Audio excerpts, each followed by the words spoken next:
Less than two crew squad. Welcome back in to the pad for a lovely Friday. I hope you all have had a great week, and we're gonna have a good weekend to kick off here together. Welcome in. Let me say hello to early chatters here. Liv, welcome. Rob with 2Bs, what up? Jinx only here for a bit. My big exhibit opening is tomorrow. Good luck, Jinx. Thanks for stopping by at the very least. Appreciate it. Chalet, thank you for the 22nd month. Appreciate you. Rye Guy, welcome. And Cool Rider, Samantha, welcome. Sal's, yeah. Kalita in the building. Hi, loved your glasses and your podcast today, but you look groovy. Thank you. It's a Valentine's Day special. And happy Valentine's Day to those of you who are celebrating tonight. Kansas, welcome. And Joelle, what's good? We got AZ, we got Can of Biscuits, Jenna Lee. Joelle says, finishing my meal prep for next week. Almost got it done. Good luck, Joelle. Good luck. Almost there. Madeline, thanks for the 11th month here. Appreciate you. Welcome back into the Less Than Two crew. Hope you enjoy your stay. Tova, welcome in. Hello. Ichiami in the building. We got Kim Honey Badger. Hello. Little Miss Andre, thank you for the 44th month here. Appreciate you. Welcome back into the Less Than Two crew once again. Airflu, hello. Jesse, happy Valentine's Pat to you as well. Red Wings, hello and no, we are not playing that game. Amy, welcome in. Sunshine. Sal's here. Thank you so much. Thank you. Coco Honk, hello. Byron says, love the flannel. Looks good on you. Thank you so much. You know, fun fact about this flannel, I've owned this shirt since 2012. Since 2012. I've rocked it a handful of times. Let me see if I should have a photo of me in it.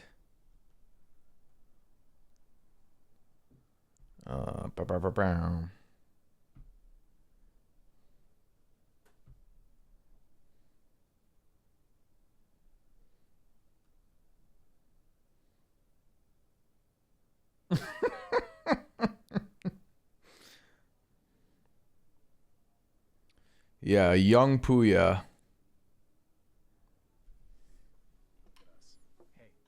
This is in 2012. And yes, I was not sober here, okay? It's a nighttime event. We're going out that night. Bro, these jeans were way too big for me, too. Look at this. These jeans were way too much.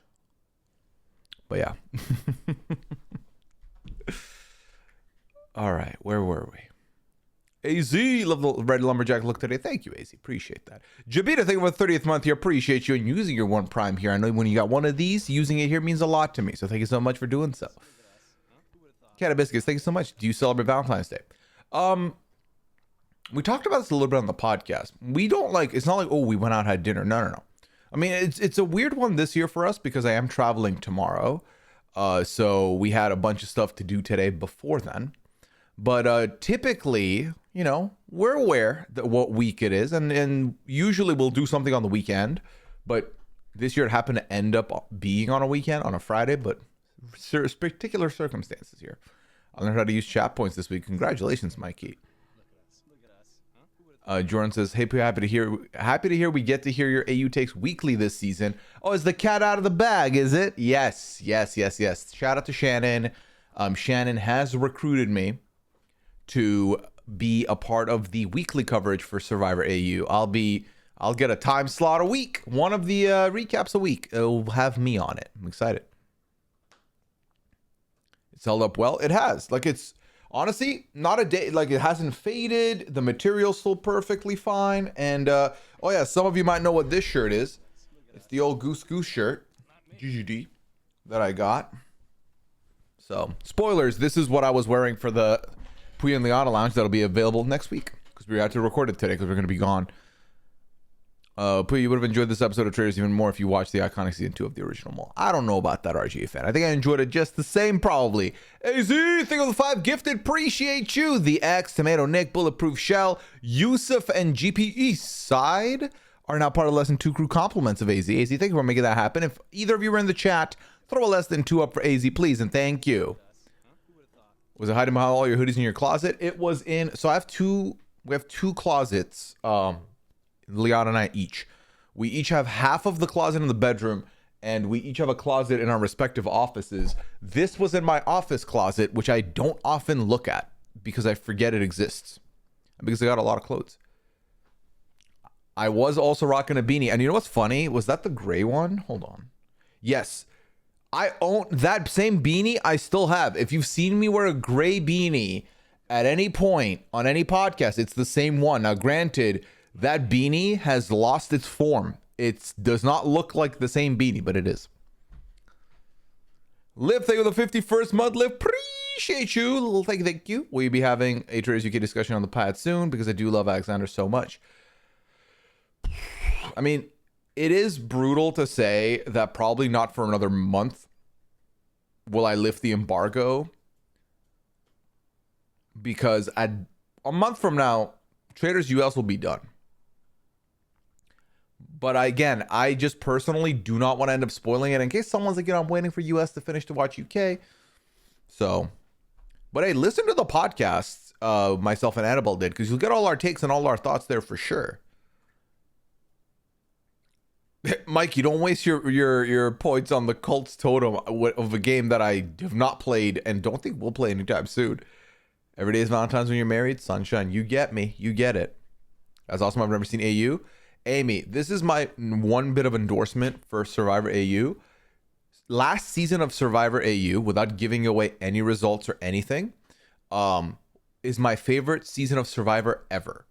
And the reason it's my favorite season of Survivor ever is because every episode was a banger. And they do more episodes than Survivor US. Every episode was good. And it was intense, and there was a lot. I was blindsided like 800 times this season. It was so good. So I definitely recommend watching last season of AU. Happy Bat Severance Friday, says Respawning. I still need to watch Severance. Lori, welcome in. Amy, Canna Biscuits, Jabina, I've said hello, but Canna Biscuits, I've said hello. Amy, I've said hello. Hello again. Samantha, you might as well get you a hello as well. Jinx. I just wanted to buy something. I got you, Mikey. I got to find the most recent season of UK. Honestly, Airfield, worth it. I'll send you an invite. Okay, wow, Jinx. Wow, Jinx. Blowing up the spot, eh? Blowing up the spot. Honestly, thanks. I appreciate the 15 bits you've thrown my way. Thank you so much. Chat, as always, the form is wide open for you. In case you would like to submit any questions anonymously, please feel free to do so. Otherwise, put them in the chat. As you all know, I read everything and speak through everything on every stream that I'm on. And Friday nights are no different. Friday nights are different in one way, actually. And that is that I directly talk to you, the lovely viewers, for the entirety of the program. There's no games going on, anything. It's just us having a convo. This has been a very interesting week for me. I talked about this a little bit with a friend earlier, but it's been a surreal journey to be where I am as a podcaster, because nothing has changed. Every time I get to talk to somebody that I've watched on television, it's an out-of-body experience. It's like weird. It's like, why am I here? I forget that I'm on the pod and not a listener. But I've talked to Boston Rob this week, not once but twice. We did an interview with Derek, and it's weird to know that they know who I am. Is weird. It's very weird. So I did that this week. We talked about Traitors, which we will get to spoiler zone later. So if you want to ask any Traitors related questions, form or in person when the spoiler zone enters, we will answer all those questions. Christina, thank you for the 34th month here. Appreciate you. Thank you so much. And welcome back into Lesson 2 crew. What was your citizenship ceremony like? Oh, I am assuming this has to do with the Pooya and Liana Lounge from this week. From this week, I mean from today. It's seeing people in 3D that are usually in 2D. Zoke, stop it. No. I was most surprised by the interview of Dondi when Dr. Will just randomly popped up for a few seconds. That was weird to me. I was like, what is happening here? Thank you, Amy. I appreciate that. It's been amazing. I'm honestly blessed to be able to do what I do. Liana and I recorded the Pooya and Liana Lounge this week, our Valentine's Day episode, which was fun. Those glasses were very difficult to look at the longer it took. Have I seen Sam on Nick Val's podcast? He talks a lot about his life in Iran. Mata, I have not. Please link it to me. I would definitely check it out. Will we be getting any Pooya original music soon? I do miss it, especially when it's a collaboration with Full T. Also, I'm loving the RSV Valentine's Day cards. Which are your favorites? Mine is the Sock Pooya one. That I'm not surprised by. I don't know about music anytime soon. I would say be on the lookout come Survivor 50. But for now, no. It's quiet in the musical front from ya boy. So that's where we're at.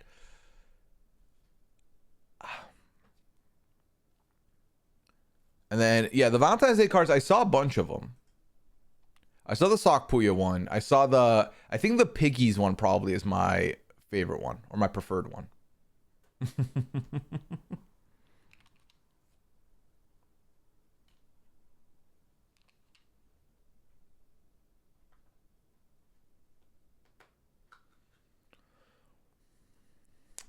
Maybe we play marbles tonight. I understand if we can't. So here's the thing with tonight. As you can see, I've not put marbles in the stream title. It's because I have to be awake and out of the house by like 10 tomorrow. It's a big travel day for us tomorrow. So we're going to be en route. And I was like, I should probably not stream too long tonight. So right now, I don't know what, I'm not saying this is going to be a short stream, long stream. I'm saying as of right now, I didn't feel comfortable putting marbles in if I didn't have the energy or time to do it later tonight. That being said, this is an open stream. Let's see where we head and what happens. Never say never, as the kids would say. So we'll see. Everyone's weirded out by that. I had a watch party and we were all creeped out by Dr. Will MG situation. It was just confusing to me. Will we ever get the cats on PAL, or are they too skittish? Softy, you will never get the cats on PAL because that door stays closed. We close the door to the room when we're recording because the voice will carry outside, and also because the chairs we have, the cats will ruin. That, and like, you'll never see Pearl. If anything, you might see Clam, but even Clam will not come into that room because there's a lot of weird things going on. Like, she's like skittish about it. So but yeah, number one reason is because of the fact that what's it called? Is because of the fact that we are recording and we don't want the chairs ruined. So Derek was a Nick Violence podcast. I didn't realize Sam was too. I just can't stand Nick. We'll have a hard time watching it, but I might check it out. He sucks. Yeah, I would watch it for primarily the Sam portion. This is the thing to me, is that I feel like there's a level to Traitors that transcends. When I say Traitors is blown up, and it's not just for, like, you know, the reality TV folks, it's stuff like this, where this podcast, this Nick podcast, the guy gets every person from the show for like an hour and a half, whereas we are lucky to get 10 minutes sometimes with some of them. So, yeah. Oh well. I've been waking out of the house by 10 p.m. so no marbles. 10? Did I say p.m.? I said a.m. a.m. All right, let's into Sam interview and I found it really interesting. It actually seems very likable. I'm a Birdie fan, so I wasn't sure how I felt about him. Yeah, I've started doing some research on it. It seemed like it was all fine with them. And listen, I don't want to talk about the episode yet in case people haven't watched it, but we'll get to talk more about this episode in a bit. I love the cat name, so thank you, Airflu. I mean, that's all thanks to Liana. Zach Weinberg is a producer on that podcast. Oh, that's the one? I didn't think about that. I want to like Dr. Will, but I don't. And that's honestly fair, Jinx. He's not everyone's cup of tea. He's not a universally beloved. I don't think there's any reality TV contestant that is universally beloved. And that's okay, you know, as things should be. Data was here. Thank you for the follow. Appreciate it. Anyone checking out the Captain America like me? I didn't realize Captain America was dropping so soon, and then I found out it dropped yesterday. So I would like to watch it at some point. I just don't know when that'll be at this point. My job, the show everyone is watching, is Traitors right now, even more than Severance. That's what I'm saying. Traitors has blown up and become a part of like pop culture. So I feel like it's one of those shows where if you are a contestant on Big Brother, Survivor, any of these shows, if you get the ask to go on Traitors, go to Traitors. Hey, happy Pat, everyone. Just got home from work and I go in tomorrow for noon to Midnight shifts. I can't. Oh my God, Tomster, that is a lot. A 12-hour shift on a Saturday is intense, but I hope it goes smoothly, friend. You just said 10. Oh, to make you look like a slacker. Yeah, imagine. I'm like, yeah, I'm gonna need like a like a 20-hour recharge. Actually, that's awful math by me. No, actually, it's not about 22 hours. Yeah, we'll take it. Brew, they were the third. Brew, they were the third month. You appreciate you. Welcome back into Lesson 2 crew. Brew, appreciate it. All right. Like, where are my eyes going? Anyone here going to participate in Marble Fest on Twitch? I did not know that was a thing, Mikey. I've been running for poverty over Will in their Dondi war. I mean, in that war, I think I find myself rooting for Parvati and David as well. So we'll see. Tell me who wasn't a fan of the late great Keith Nail, and I will fight them. Keith is a great one to mention. Because I feel like Keith, I guess, yeah. Have I heard anyone be like, I don't like Keith? You might have stumbled onto something. I plan on starting Paradise soon. I keep hearing so much good stuff about it. That's the one that Rob and Chappelle are covering right now, right? I've seen random influencers on social media talking about Traitors. So yeah, def mainstream. That's what I'm saying. Maybe Traitors will convince more people to wear cloaks. Well, like as a fashion statement, Jinx? Lauren, thank you for the 49th month on the road to 50. Thank you so much, Lauren, for that. Appreciate it. Are you excited for America on the new season of the challenge? I can't wait, Steebs. I cannot wait. It's going to be so much fun to see America back on our screens on the challenge, no less. I'm excited for D on the challenge. It's going to be a good season. I'm excited. Any kitty pics? Let's see what the cats have been up to and if I've been snapping a photo of them.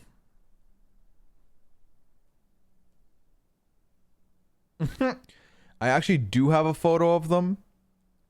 By them, I mean of Clam. And it's over here. She was looking like, you can see based on the way her body is like formed, she was like creeping over the line to see what we were up to because we were in the hallway, and I snapped a photo of her. So there you go. Other late grade Rudy. Oh, I don't Rudy. See, I wasn't like in the Survivor realm during the Rudy era. As in, like, obviously, I know who Rudy is. I've watched his seasons. But it's like, for seasons where I wasn't there live, I don't know. I don't have a good gauge of public perception. Psych, thank you for the Prime sub. Appreciate you using your one Prime here. Welcome back for your 40th, more 39th month here. Appreciate it. Rob and another content creator have both talked about how good it is. Yeah. They're comfy, cute, and if you are pockets in them, you can hide snacks. Cloaks are awesome. Oh, so you are definitely part of the Pro Cloak folks. Yeah, news broke this week, Amy. Corey said she isn't on the challenge. Really? Well, I know what GamerVev put out, and I haven't seen the pictures go black and white, so that's what I'm going off of, but...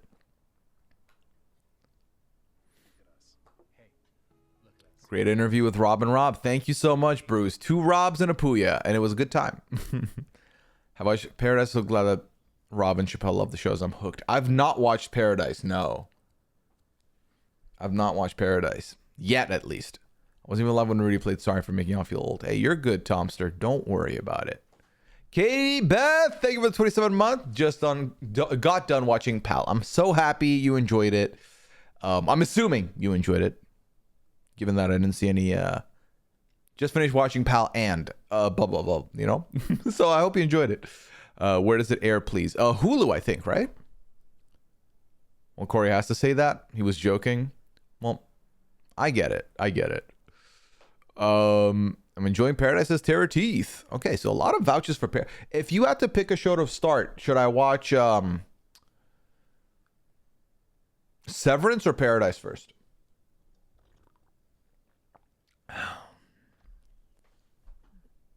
I'm liking Extracted. Larissa, time. Tell me more about Extracted. That's the Fox show, right? Speaking of Fox, actually, speaking of Extracted, brand new season of 90 Day is coming. It's premiering this Sunday, and Mary's going to be my first guest. First time ever Mary's going to be talking 90 Day, and I'm very excited about it because Mary's someone who watches a lot of different shows, you know, has talked about Love is Blind, so is not unfamiliar to these love shows, and I'm curious to bring her into our world and see how she feels about the old 90 Day.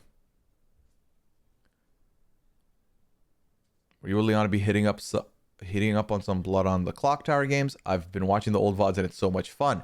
Koahong, so not this week and not next week. This week because we'll be traveling, and next week because we'll be traveling, but maybe after that.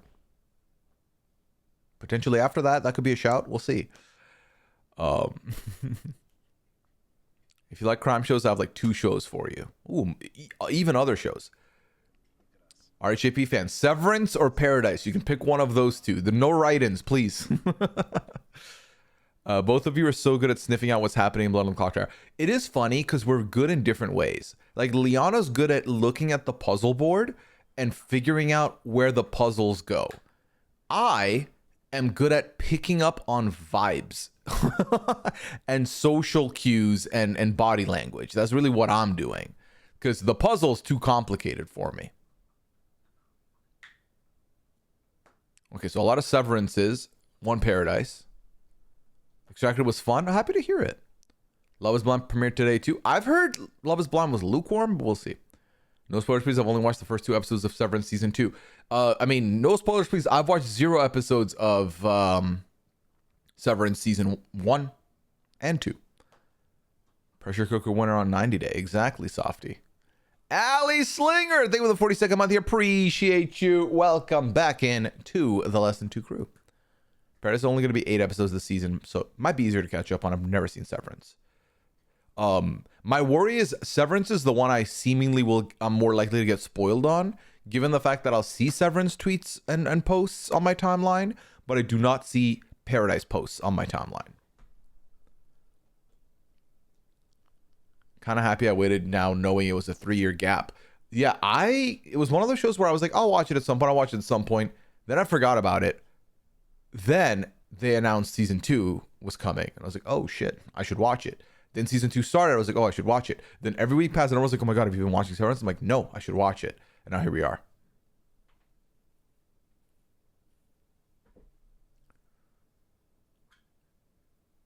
I've never watched 90 Days. I'm not even positive about the concept, to be honest, is that they meet and marry after 90 days. So, Amy, very complicated question you've asked unknowingly. 90 Day, so the original show, 90 Day Fiancé, is exactly that, where they have met digitally or whatever. They met digitally, then one of them flew to the other country and met them, and then they filed for the K1 visa, which is the 90 Day Fiancé visa, and the show documents them from when they arrive in the US and they have 90 days to marry their counterpart. That's really the beginning of the story. And then we get to see them living together for the first time. Most of them are meeting each other for the first time in person and how that journey is. So that's 90 Day Fiancé. Then there's 90 Day Fiancé before the 90 days. It's a spin-off where all the things I said from before they get engaged, before they file for the visa, it's couples that are in that stage of the relationship. Most of them, they're flying to like the European country, South American country, African country, Asian country where their partner resides, and they're meeting them face to face for the first time, and they're documenting that journey. And then there's the other way, which is couples who the American is not only leaving America, but they're going to move to the country of their partner and live there. That's the other way. Then there's Happily Ever After, which is basically the all-star season, where it's any couple from any of these 3 shows that you've met already, and we're just following their lives for like 20 episodes. Them and like 6 other couples kind of thing. When does the challenge start? I don't know. I mean, they're filming now, and All Stars 5 is happening now. So I'm going to go ahead and say, what are we at? Like maybe, I don't know. Does the challenge ever stop? Is there like an off season for the challenge? We finally got an MLS team, and MLS switches to Apple TV. Interesting. I don't think anybody will be spoiling Severance. Is a show that nobody, I feel, will spoil. I don't think so. And I think you should be safe knowing that I've not watched any, so you're not going to get spoiled from any. Have you ever been evil together? No. And I hate to imagine a world where we would both be on the bad team in Blood on the Clock Tower, because I think both of us would feel a huge pressure.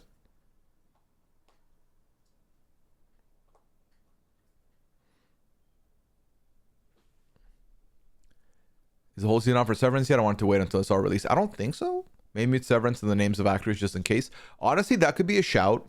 The good thing is, because I don't know any context to anything, I just see the hashtag and I just scroll by and I don't get spoiled, which is good. Does X have mute words like blue sky? Should be easy to mute it from the timelines. I think, yeah, X does have muted words, and now knowing Blue Sky does too. The thing is, I'm not on X that often anyway, so it's not like I'm going to see it on X. Blue Sky is really where I'm at, like where I'm scrolling.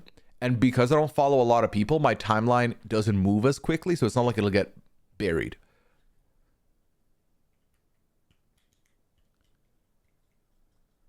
Go into it blind, that's the move. Watched a couple months ago, blows my mind. Only show I ever watch twice each week. See, I watch Traitors 3 times a week. Not because I'm like, oh, so good, let me watch it back again. It's because I watch it once to get on the podcast and recap. Then I watch it once with Liana. Then I watch it once when I'm streaming it into the RHAP Discord. So I watch it thrice.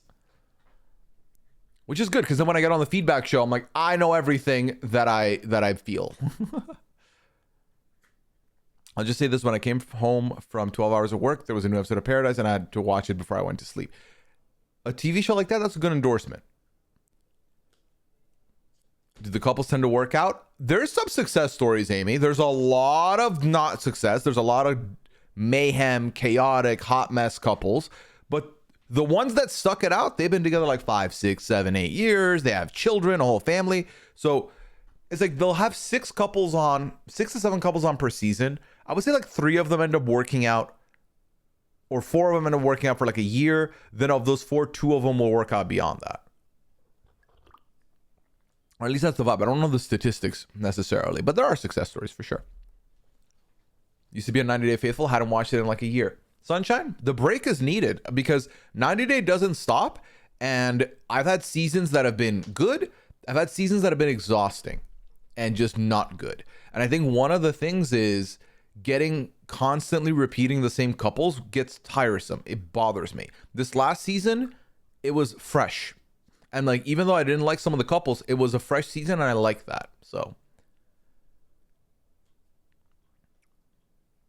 later this summer, if I had to guess, yeah, that makes most sense to me. No off season for challenge if you count all stars. That's what I was thinking, Dupree's gal. I've always muted and even accounts muted and I still see them. It drives me crazy on Twitter, that is. Twitter doesn't work properly. When I tell you this, the other night I saw Chappelle tweeting and I replied to the tweet with a GIF, right? And like, I then saw Chappelle responding to some other shit and I was like, he didn't respond to my message. So I went and looked and my tweet was deleted. And I was like, that's weird. I don't recall deleting it. Anytime, and like, as y'all, a lot of you know, I still do use Twitter for one thing and one thing only. And that's to tweet out when I'm going live on Twitch or tweet out a new episode of a podcast that I'm doing, because at the end of the day, I have like 21,000 followers there. And I know a lot of them didn't end up migrating over to like Blue Sky or something. So I still put it out there to maximize the reach, but I'll like I'll just write, live now to kick off the weekend with the pad, right? Twitch.tv/Pooya. And I'll hit post. It'll be like, nope, sorry, this looks automated, not posting it. Post, nope, sorry, this looks automated. Motherfucker, how? I typed this in your goddamn website. It's gone to trash. It really has. It's unfortunate. It's so unfortunate.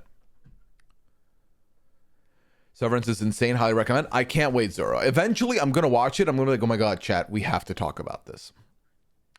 I had to watch. Okay, well, we'll get into it later, Sunshine. I like the green shirt. Thank you, Dupree's gal. Appreciate that. I wish normies would switch the Blue Sky. I understand why y'all conquerors have to be there where the culture is, but I just wish the culture was on Blue Sky. I mean, for me, I get more live tweeting and stuff. I personally have been doing my live tweeting on there. And by the way, anytime I say tweet, I'm basically mean skeet or post, whatever. It's just what I'm used to. But that's kind of where I'm doing my posting. But it is, what happened was, what I sensed was the week that Blue Sky, the 2-3 weeks that Blue Sky was big, there were no shows. It was like dead in the middle of like it was like middle of Survivor season, but like there was no new show starting. Like if people were migrating to Blue Sky first week of Big Brother, I think it would look different now. It would look like most people are there. But I think some people moved and it was like they got there, they're like, all right, everyone's coming to this bar, right? This is the bar we're hanging out at. And then it's like you get the call from your friend, then it's like, actually, we all decided to go to the bar right next door to the bar we were at earlier. So we're there now. And you're like, man, we made it all the way here. Some people were like, you know what? I'm going back. I'm going back, which again, unfortunate, but the key is if some of the bigger characters move over, it'll move over with them. But something that's also worth remembering is that the fact that, let's put some context into this, right? So like I said, I have about 21.7 thousand followers on Blue Sky. I lost like 500 when like around November, and I have almost 5,000 on Blue Sky. I'm not the barometer for like how many people move, but let's assume that 22,000 here, 5,000 here. That's about a quarter of the people, quote unquote, moved over, right? About a quarter. I think that it's very impressive that a quarter of people moved to Blue Sky, period, when Twitter has had over a decade to become what it is. And for Blue Sky to come in and scoop it up within a year like that is pretty impressive. Now, the hope is more people move. And let me tell you, if that app continues to be the way it is, I think we will lose people there and have them move to Blue Sky. I think it can happen. So, all right, where was I?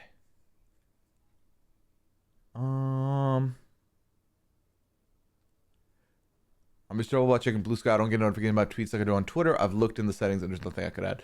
What's funny to me, Amy, is that I don't get notifications on Twitter stuff, but I get notifications for every Blue Sky thing I do. So it's different. I don't know why, but it's different.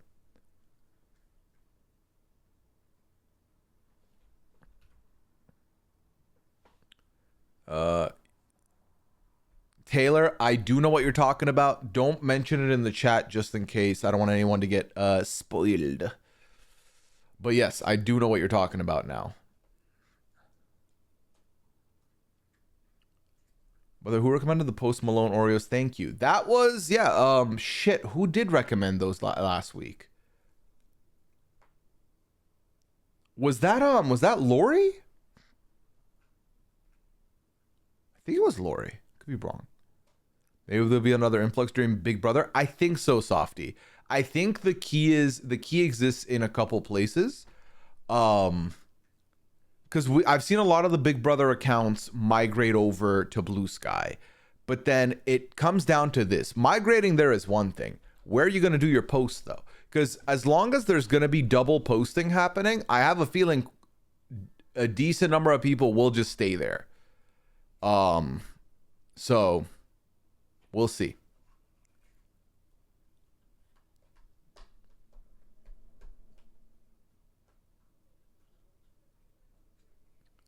I love Blue Sky. I won't post like 5 times ever on Twitter. Yeah, on Blue Sky, I still have less than 100 posts. Nope, that's not true. That's filthy wrong.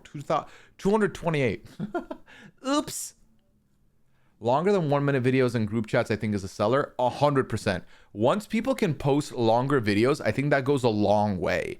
I've had a couple of videos I wanted to post and I couldn't do them because they were less than a minute, which was frustrating. Like when I was trying to post our, I don't remember what post was for the PAL, and I couldn't post it there. I was like, well, fuck, I can't do it. So I don't know what to do. I'm so mad. I'm with you, Taylor. I feel like they were doing a good job for like the first 5 episodes, and then it was like back on their bullshit. Like, why did you did so well? You did so well. You're telling me you didn't have a shot that didn't include spoilers that you could have put in there? Come on now. I'm now not really checking Twitter, but we'll scroll Blue Sky. Hey, it's the friendly sky, you know? I just cannot support Twitter given everything that's happening. I mean, that's my thing, is that back in the day, I used to like look at the trending topics, used to click on stuff. The problem is when I click on something now, I just know there's going to be a bunch of hate in the replies that are just fucked, you know?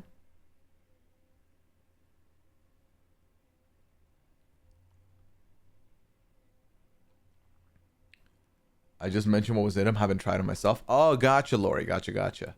I feel like a lot of reality TV stuff moved to Blue Sky, but not the other thing, which I also use Twitter for, so it's hard. That's also very fair. I feel like a lot of sports is still on Twitter. Other pop culture stuff still on Twitter. So it's gonna be a minute. Some of us still in that 21K because we I haven't logged in since it became X. That is very true. I'm telling you, I lost like 500 followers in November. Or was it close to 1,000? I mean, I don't need to check, but I think a decent chunk was bots, and then I think a decent chunk was just people who were deactivating their accounts and just moving on from the website. You can't double post if the intent is migration. You have to cut off the X posts. Right. Honestly, people are okay staying over there. I don't want them on Blue Sky. You're like, if you like there, you stay, you eat there then. And people can get the same post from Blue Sky. They'll definitely not use Twitter. That's fair, Coco. I mean, that's the I guess you're looking at it differently, right? You're like, if you post it here, then come here. Like, people will come here. I think the other side of that coin is if it's being posted in both places, people are like, well, I'm already getting the content here. Why would I leave to go somewhere else? I think the answer is easy because it's not evil at the other place, but you know. All right, let's see. Let me get the form up for y'all. In case anyone would like to anonymously submit anything, you can do so in this form right here.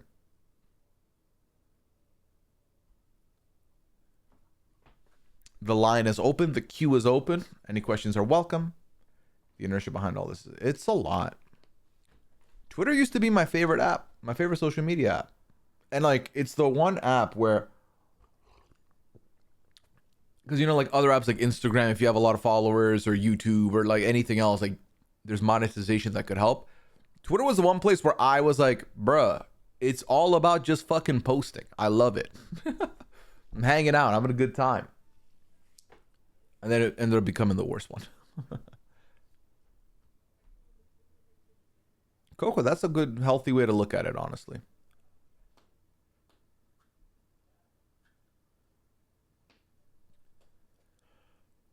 Good night, Damien. But yeah. I was gonna say something, now I forget. It's fine though. It's fine. Chat, I asked a question on the, well, it's not on the Pooya and Liana Lounge this week, it's next week's, but I'll give you a little bit of a question. I want to see what you say. Hey, Z, appreciate you giving us up to Matt Ligori, the one and only Matt SpongeBob Matt. Appreciate that. Thank you, AZ. Matt, if you're in the chat, drop a less than 2 one time, but otherwise, welcome into the less than 2 crew. Okay, where was I? You need 300? Well, appreciate it, AZ. Thank you so much. Okay, chat. If you have to rank these 3 fast food chains, the 3 chains being McDonald's, Burger King, and Wendy's. Give me your ranking.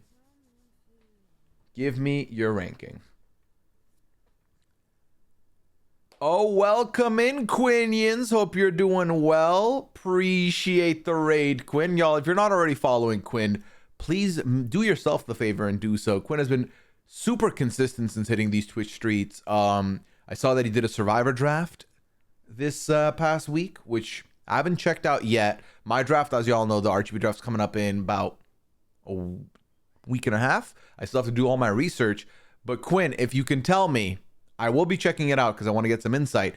But if you could tell me who drafted Shaheen, I would appreciate it. For what though, burgers or chicken? No rubric. It's not based off one sandwich. It's overall, what would you prefer? I'm seeing Quinn says Wendy's. Enjoy Rogues, howdy. Mickey D's, Wendy's, Burger King, okay. Wendy's, McDonald's, Burger King. Wendy's, McDonald's, Burger King. Wendy's, McDonald's. Okay, very much a Wendy's, McDonald's, Burger King. Okay. Interesting. McDonald's, Burger King, Wendy's, says Brew. Okay, but Wendy's, McDonald's, Burger King is the most popular order.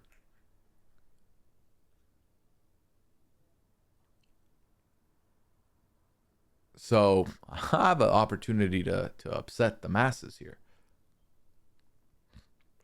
Burger King only because of Impossible Burger, Wendy's, McDonald's, because they have basically nothing that's vegan.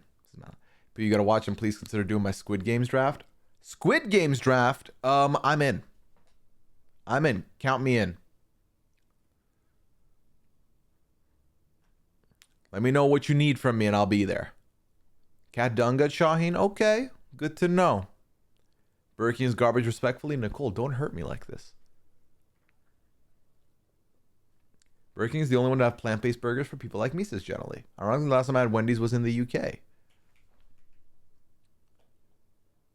All right. Take care, Quinn. Have a good evening, man. Thank you for the raid. Appreciate it. So for me, chat, and Raiders, if you're you came in to say hi to keep the vibes up and then dip out, I understand. Hope you have a good evening. But if you're sticking around, please do have a good time here. For me, it's Burger King number 1. It's Wendy's 2 and McDonald's 3. Now, to be clear, McDonald's isn't 3 because I hate it. Like, I would still eat McDonald's, no problem. I just feel like the McDonald's vibe meal is so perfectly engineered to be middle of the road that I don't have standout moments with McDonald's. As in, every time I've had McDonald's, the vibe is the same. I still think McDonald's has the best nuggets in the game, for me personally. Actually, the spicy nuggets at Wendy's go hard. You know what's fucking annoying? Burger King used to have elite nuggets back in like the 90s, early 2000s. I don't know what they've done to them, but they are like trash now. Anyway, in the Middle East, Burger King fries were the best fries. The best fries of the bunch. McDonald's fries are obviously amazing, make no mistake, but Burger King fries were different. And I feel like my sandwich experience with Burger King is usually better. I do enjoy my sandwiches more. I have had horrible sandwiches at Burger King, which I guess you take the good with the bad, because the good moments I remember, the bad moments I remember, but at least I feel some. Whereas with McDonald's, it's always in the middle, is how I feel. And like, I think the problem is, for me, I don't like the hash browns of McDonald's. When I go for breakfast at McDonald's, I'm going for the McGriddle, which is elite. So the hash brown doesn't have any impact on me, but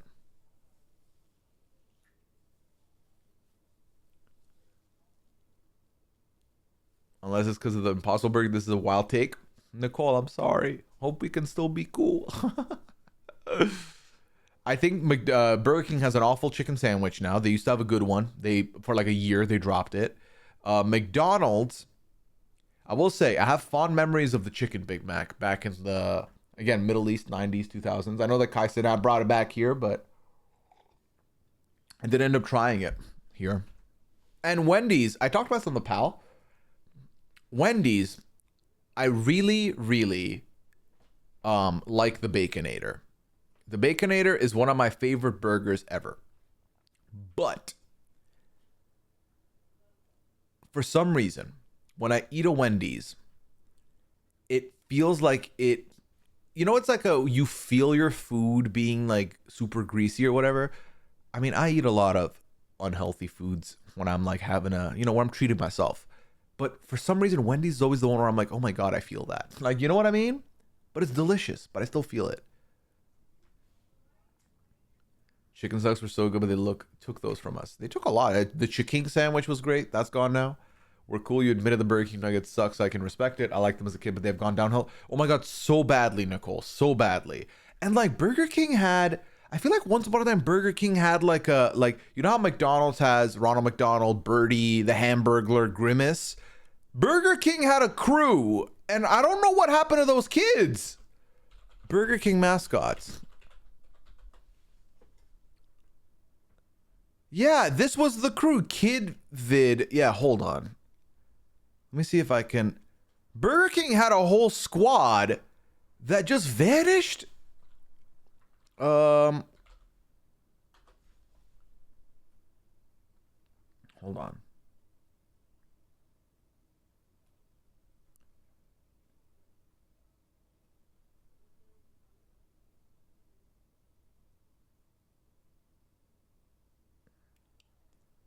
Bro, what happened to these kids? These Burger King mascots, what happened to these kids? They're gone. It's like they didn't exist. Like they were part of the, I don't remember what the Happy Meal was called in Burger King, but these were the kids. Is this not Captain Planet? It's not. They aged out? Maybe. The kids were made in a burger. Softy. Wow. Yeah, there was one named Boomer. We had Jaws, Lingo, Snaps, Kidvid, IQ. Granted, these names are not sticking to me at all. I feel like I'm being pranked. I promise you this ain't a prank. The only place in my mall's food trail that hasn't changed over since I was a kid is BK, hanging on by a thread. Wow. Holding on for dear life. All right, let me remove this from the screen now. But yeah, I brought this up on the podcast at the very end. It was like, I'm going to gauge this from Leon. What are your... Rank these three for me. So, the one on the right grew up to be Quinn. Wow. Wow, Kansas.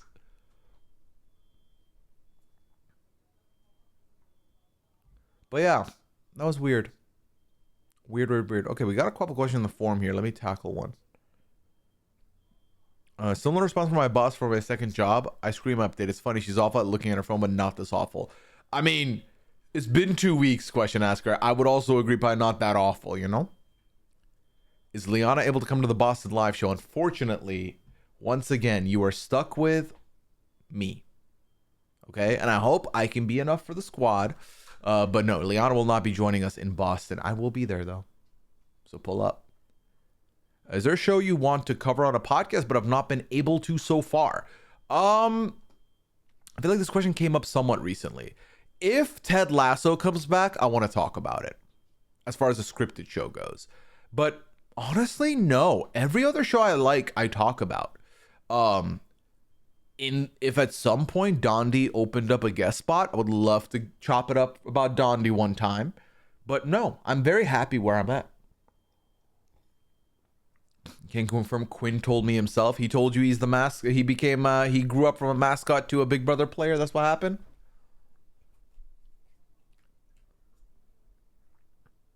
Does Wendy's have a jingle? Not that I can think of. I'm going to my first live show. Dupree's Gal. It's going to be so much fun. I'm happy for you. Twins Mom in the building. Welcome in, Twins Mom. Hey, happy Friday. Happy Friday to you.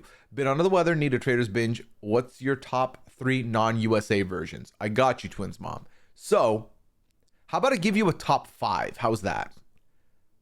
Actually, I'll give you a top 3 because I don't know if my top 5 is locked in. I would say Traitors UK Season 1, Traitors UK Season 2, and New Zealand Season 2 are my 3 top. I will add honorable mentions and say Australia Season 1, Canada Season 2, and UK Season 3. That's the top 6.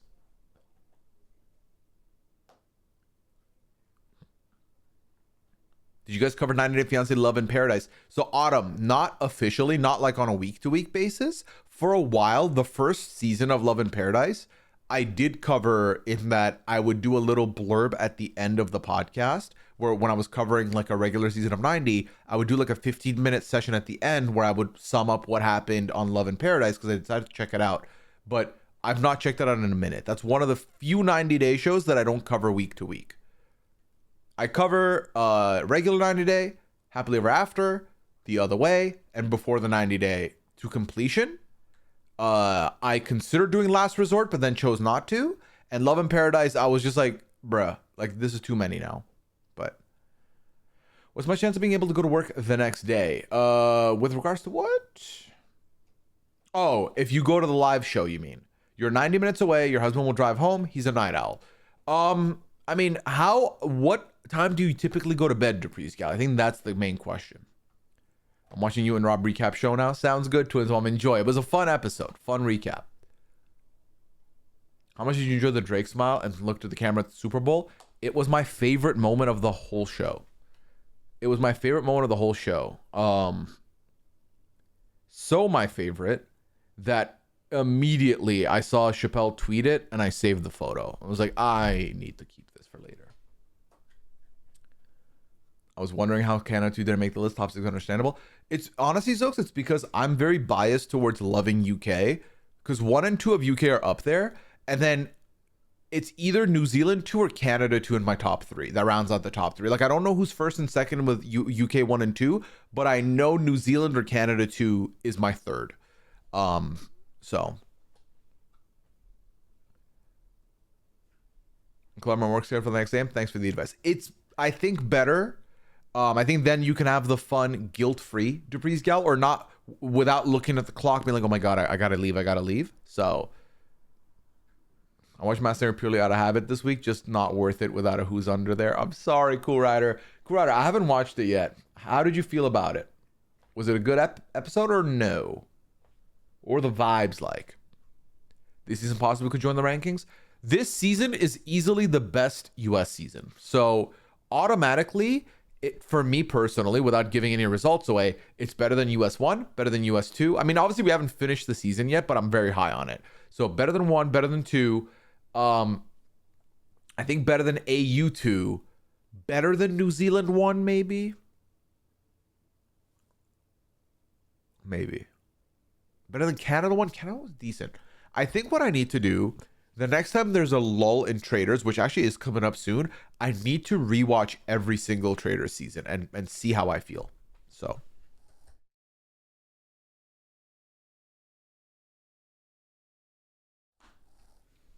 can I DM your better half about her company? AZ, what do you mean by that?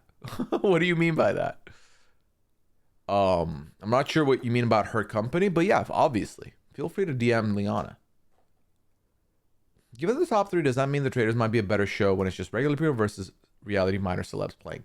Coco Hong, I will say this, my personal opinion that I have is it is more fun when everyone is on the same level, but also it's more fun when the money means something to the people. I think that like obviously the US is 250 grand, so it's even more. UK is 100K. That's it. Canada 100K. That's it.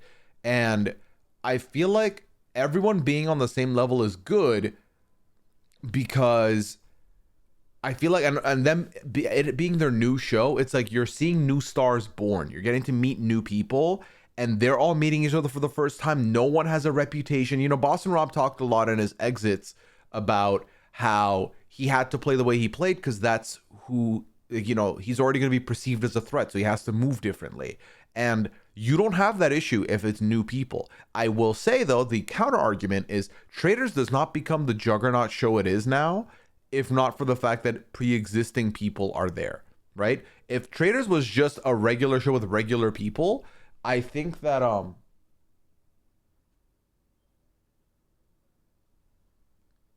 sorry, for a second I thought I saw a mouse, but I did not, so we are good. Panic. So yeah, US. Did I see a mouse? No, I didn't see a mouse. Anyway,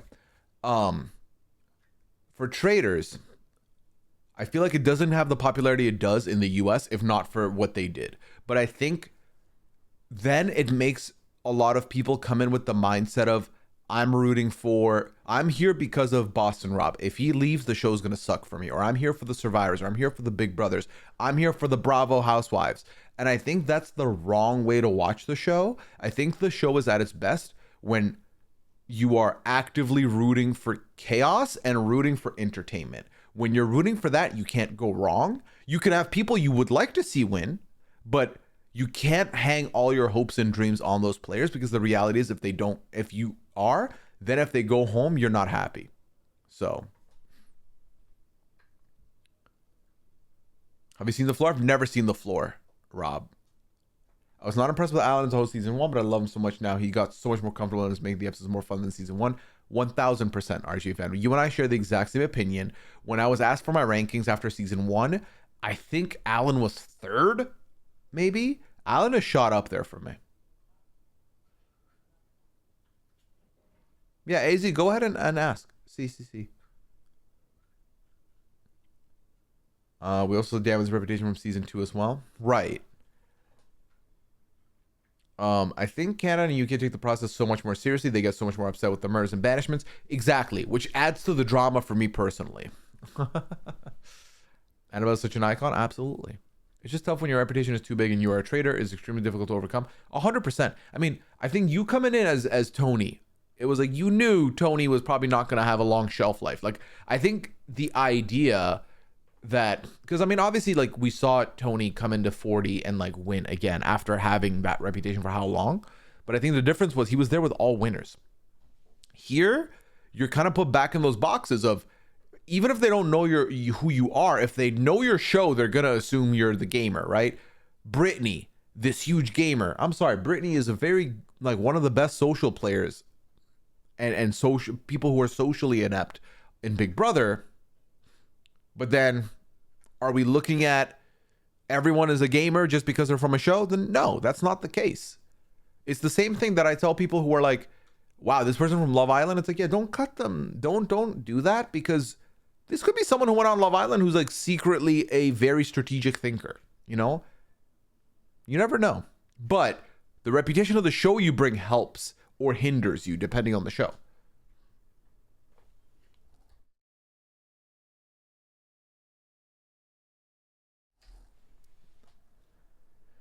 All right. I just personally can't get into the other version of the trailer. The format just leaves a lot to be desired for me, and so the big persona is more than make up for it for me. That's fair, Jeremy. I think that's the other side of it. There's people that don't like the Traitors format at all, right? They're like, it's not like, it's flawed, or, you know, there's not enough strategy, or a lot of it can be luck related. So the personalities are what people are here for. And that's a fair way to watch it. For me, the comps are still such a major drag on the show. I'm just so bored during that.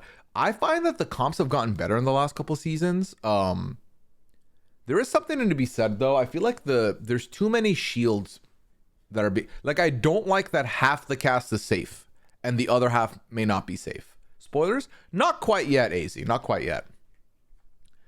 Tori Oreo says, the Traitors actually gotten us into other reality TV. Oh, there we go. We were already watching Big Brother and Survivor, but there was some of the housewives we were curious to know more about, and it got us into several different Housewives franchises. From there, we got hooked on Lisa Vanderpump and started watching Vanderpump Rules. So going into this season, we're curious to see how Tom Sandoval would be. What a doofus. There we go. That's another good point. I feel like quite a few people after Phaedra last year did dip into the Housewives and watch some of the Housewives seasons.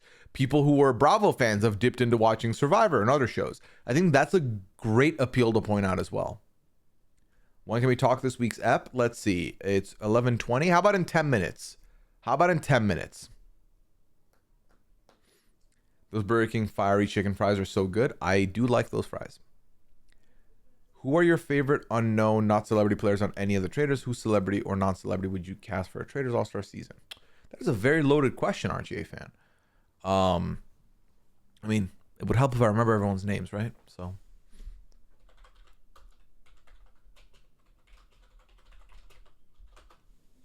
let's see.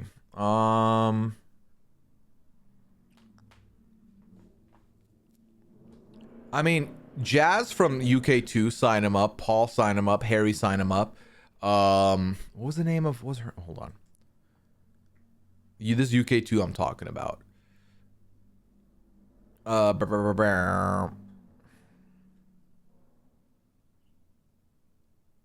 I need to look at photos. Otherwise, I'm not going to remember. I think the key to, if there ever was an all-star season, I think the key is you don't get all the strategic people, or you don't get all dummies. You have to have a mix. I think that's where Traitors succeeds, is having a mixed bag. I think it's an incredibly boring show if it's all the same type of thinkers.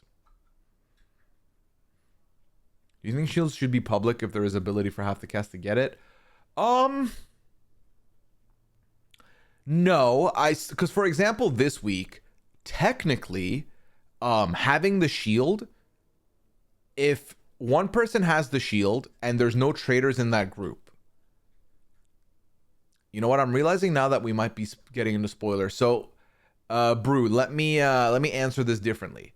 No, because I like the option of sharing and not sharing, and then if there is a shield in a group and everyone chooses to keep it to themselves, then everyone can be safe. I think it's also interesting if then Traitors choose to stab in the dark into a group that has a shield. It adds a lot of intrigue. So I'm happy with them not being public. I like that it's an option. You could share if you want, but you don't have to. So I'm sad I can't see where marbles at it because I'm going to a concert. Hope you all have fun. Hey, enjoy your concerts, though, because I will say, odds of marbles are very low today. Okay, RG Fed, I can't do these questions right now. I can't rank my top 5 or 10 traders, same question for Faithless. I can't do that. I would need to do it when I'm doing my rewatch, I would need to write them down. I think that's what I would do. I agree, Rob.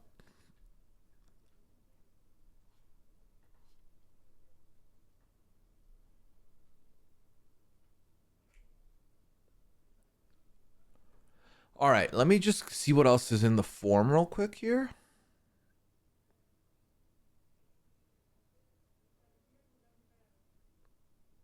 Who do you love more, Pearl or Clam? Be honest.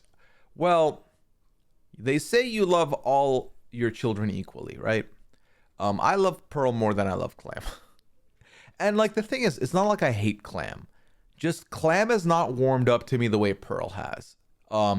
Like it's very clear to me that Clam prefers Liana, which makes sense. Liana literally rescued this cat from like the pouring rain when Clam was a wee baby. But I've noticed Pearl treats me differently than Liana in a good way. Different, but good. Like, Pearl lets me give her belly rubs, does not let Liana give her belly rubs at all. But then Pearl will sit on Liana's chest, and like Clam will do the same. Clam will just not approach me ever. So. I think I just came up. Okay, Sam, what you cooking with? And when is this for, might I add? When is this for? Belly rubs are rare for a cat? Exactly, Amy. Winston would let me belly rub all the time, my cat. But then when I moved here, Pearl, not receptive. But Clam definitely not receptive. Pearl not receptive. And now Pearl, like when I walk into a room and Pearl and I make eye contact, Pearl will lay on her back and have her belly presented for belly rubs.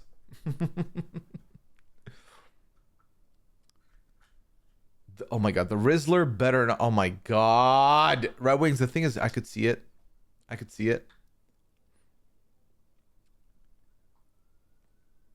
Tier list, Traitors, and Faithfuls US International. RHAP fan, how long would this list be though? That's the question. Because the list keeps growing. And I would need to have someone on with me who would know their stuff. If anything, that would be a fun off-season Traitors feed podcast. That might be the move. So long. Exactly.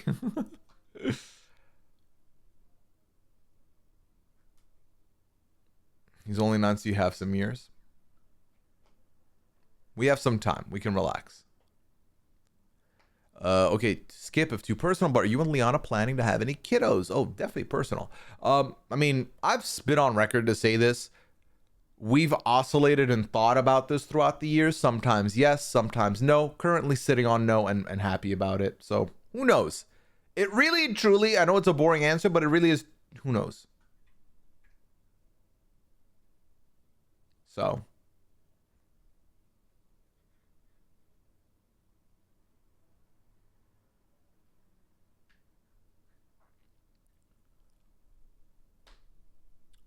Tiffany. Which Tiffany, Rob? I want Rob Sesternino on the Traitors. I agree, chat. Put him on the show, you cowards.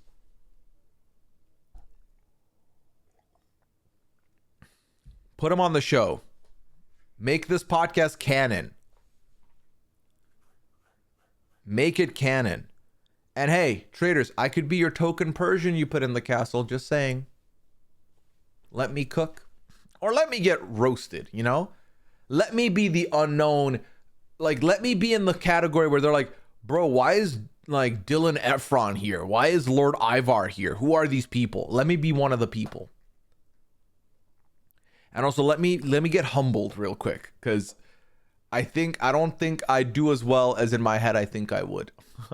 I think this game is so luck based, and also you can do all the things right and still be wrong. Like, number one, I don't maintain eye contact well. Already I know that's bad. I do move my legs a lot. I do like vibrate basically. I think that's bad. So I think I could get cooked, but I think that could be fun. Dondi seems more likely. Well, I think how it feels to me, Red Wings, is that Dondi would have him tomorrow. So, you want to be a well, thank you, bro. I appreciate that. Wow, Sunshine, thank you so much.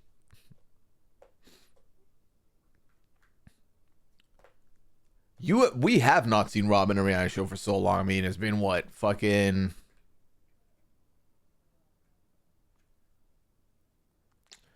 20 plus years now?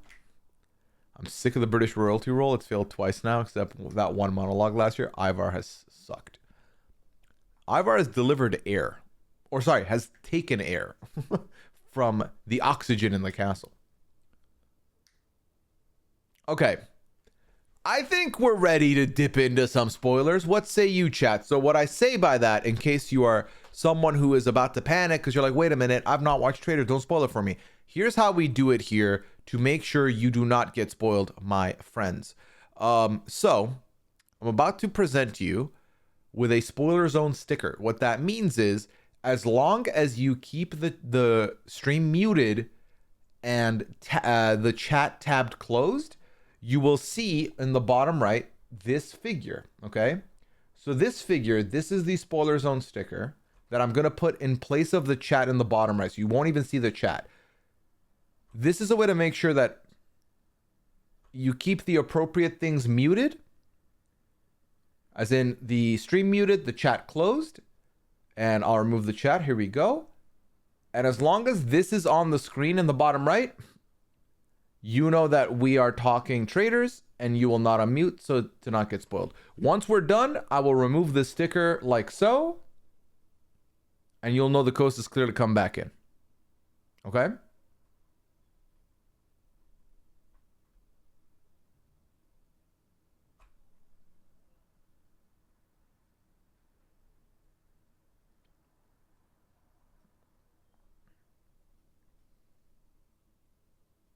Hold on. I'm like annoyed because it's not level. There we go. Much better. Okay. All right. So on that note, it's spoiler time, spoiler section. Any questions you have, either put them in the form or put them in the chat right meow. Prefer claim to fame. Whose relative would I be? That's the thing though.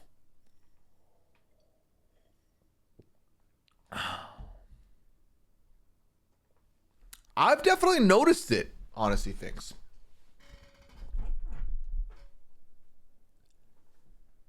You can make a real spoiler zone sticker for merch. It's cool. Do you like the spoiler zone? Do you mess with this? I could ask Mandy and Liv, because if we get just the spoiler hand and the spoiler zone text, that could work.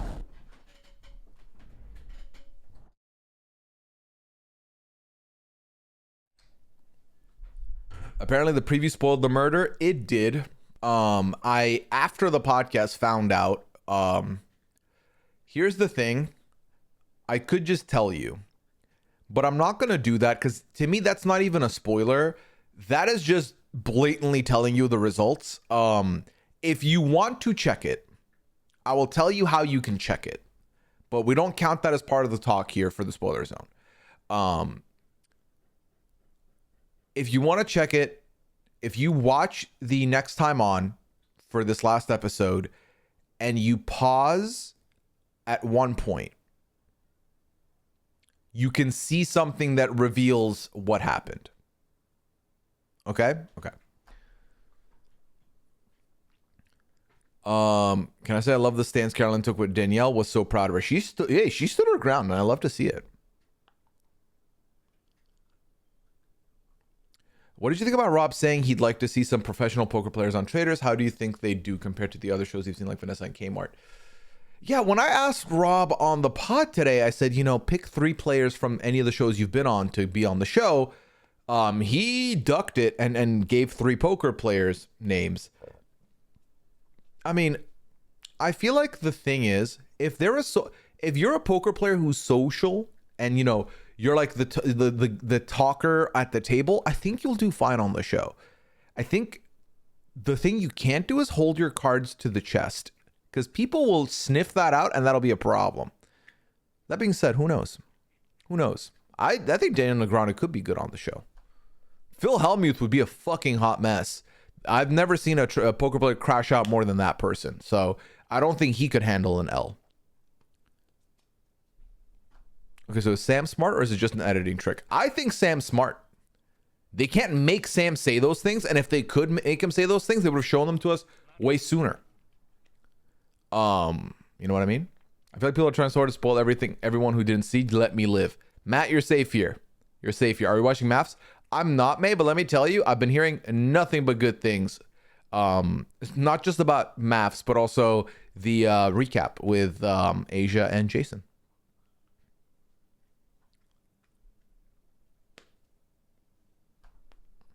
I like that we got to see more of Sierra and Brittany this week. I agree.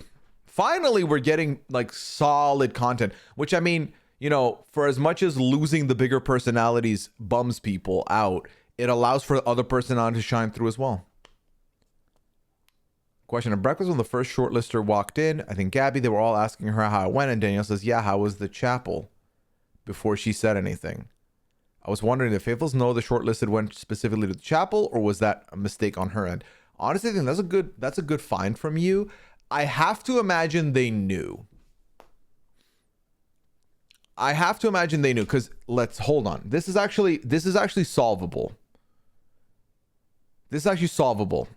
And it's solvable through one thing and one thing only. Let me quickly go ahead and check something here. And that's going to be, let me open my Peacock account. And if I go to the last week's episode, and because I know that at the end of the round table, we heard Alan tell them someone's dying tonight. So let me check that out, and that'll give us the answer we are looking for. But my immediate reaction is, if it didn't come up in the confessionals, they knew. They knew that was a thing, and it wasn't a Danielle slip up. Gabby. Let's see.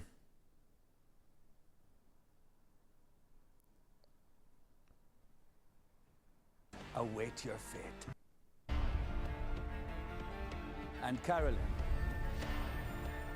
you will walk down the church's aisle alone. You will walk down the church's aisle alone and await your fate. This was said at the round table. So yeah, definitely they knew. They knew. Okay. Good to know. Good to know. Good find though. All right.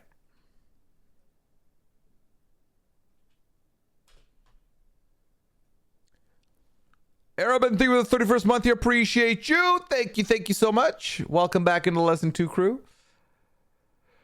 All right. Traitors deserves to be on that list. I'd make her number 3. No chance Full Helmets would do well. Absolutely not. Absolutely not. After recap is so good. I love to hear it. I don't like Tom, but man, I hope he makes it to the end because he makes me laugh so much at him. He's been good comic relief for the show. I think I can agree with that. If you're on the show, what would you want to be served at breakfast most? Coffee and maybe a little cheeky omelet. I know they don't really have that. Or smoked salmon, cream cheese, that kind of stuff. I think they said they were walking down the aisle. Yeah, there we go, Mandy. You nailed it as well. I really loved Phaedra Best quotes as a traitor or faithful. I love the editing of Sierra's final confessional while the votes are being read. So good. Honestly, it felt like okay, it's gonna be unanimous. Let's give Sierra her moment, because my God, if we didn't have that, it would have just been quietly everyone just voting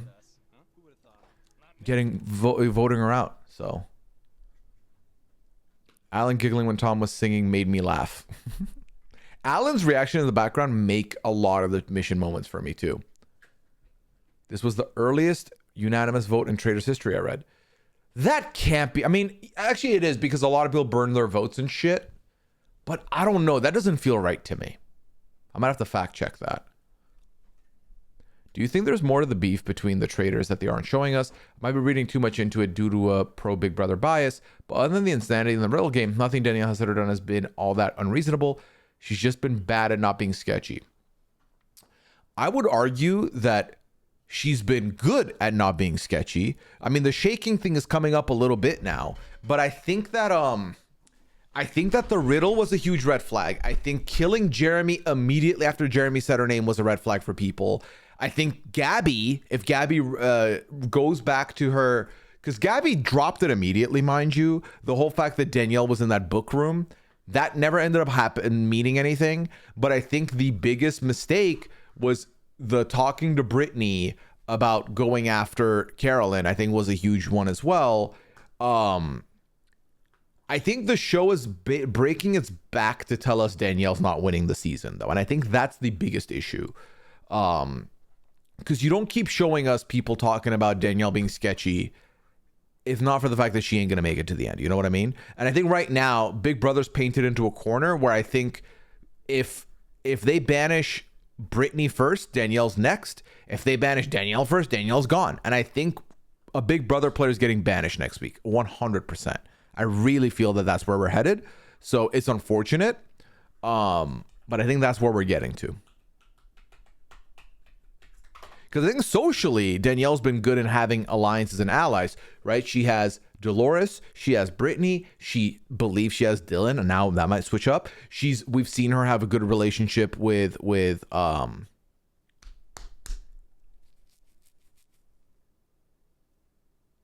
she have a good relationship with Sam? No, we've seen Brittany have a good relationship with Tom and Sam. And if Brittany's vouching, that's good for her, but I think that luck is about to run out. Flinzel, thank you for the 9th month. Appreciate you. Tom feels like a sibling child on the show, and it makes me laugh a lot. Exactly. Rob even said in today's interview that he did the same thing to Bob that Danielle did to Jeremy, but when she did it, it was horrible because it was like a different situation. I feel like I'm missing something. Thoughts? Rob said in the interview.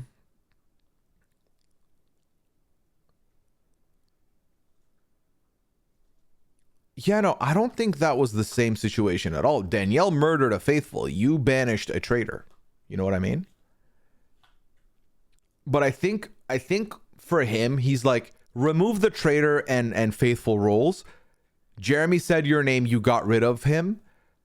Bob the drag queen said my name, I got rid of him. What's the difference? Like, why am I being crucified and not trusted for my move when I was planning to trust you with yours or something? Maybe that's the vibe. Alan's reaction to the content of the season has had me on the floor laughing. I love it. Did any of you guys see Brittany today on Carson and Carolyn's podcast? I did, Amy. I listened to the whole thing. If you put Brittany Haynes on a podcast, I am checking it out. Got the impression that she knew Danielle was a traitor, but she wasn't just going to say that to the producers in the confessionals, which is 100% the right move, right? You don't want to tip them off. Or like she even mentioned on the podcast that like, what am I going to do? Say, I know it's Danielle and I'm not going to vote her. Like they're not going to put that on the show if I just say that, which is very true. It's very true. Karen's part with Brittany did was really good. They gave more behind the scenes about Tom Scandal. I agree. If you're not checking it out, definitely do. There was some fun insights about the mission, extra stuff that we didn't know about. Apparently, Tom Sandoval found like a trumpet in that room. It was so funny. Didn't Derek say that they edit out something Danielle did in the riddle that was much more sus than we saw?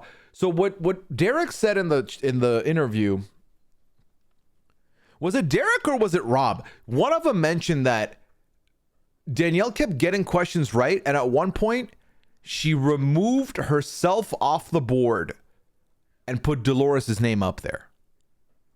Because what we had seen was she removed Derek to put up Dolores and then removed somebody to put up Derek again. Oh, and it was her. I feel like we already saw it. Did we see that already? I don't know. I saw someone being like, we already saw that. I was like, okay, well, it's still surprising when you think about it. One thing you and Rob didn't discuss on the recap, your thoughts on the final shot of Carol and Daniel side by side means one of them gets banished. I mean, that really felt like the show being like, it's a showdown about to go down. I think it's a misdirect. We see a moment of Danielle saying, you and I, we're going to go one-on-one or something. And I think it's more likely that she's saying that to Dylan, who she thought she was close to, who was about to say her name at the round table. I don't think Carolyn's going to be the one standing there and declaring Danielle is a traitor. You know what I mean? But I think that this was, in their minds, they're like, will the traitors agree to work together? Are they going to recruit the right person? Blah, blah, blah. And they put them next to each other like it's now the turret is this versus this. But I think that roundtable moment is more so going to be about Dylan versus Danielle than anything. But I still think Danielle is most likely to leave, if not Brittany. So Danielle has one, maximum 2 more episodes here.